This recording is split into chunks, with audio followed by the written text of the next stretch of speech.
కాల్చాక అవి ఎమ్మటే వచ్చేస్తాయి అన్న అవి తీయాల్సి ఉంటుందా? కాలేటప్పుడు రాదా బయటికి?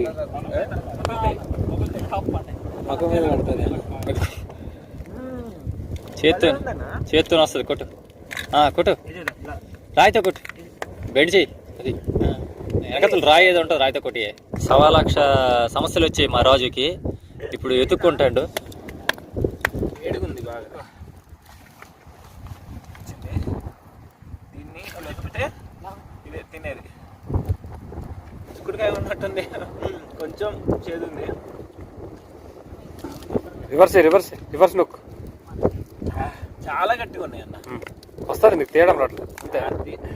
దీన్ని ఇట్లా ప్రెస్ చేయడం కదా. బాగుంది. చిక్కుడుకాయ ఉంటుంది కదా, దానిలాగే ఉంది ఫ్లేవర్. కొంచెం చేదు ఉంది. టిఫిన్ అయ్యే వరకు ఈ స్నాక్స్ మాకు.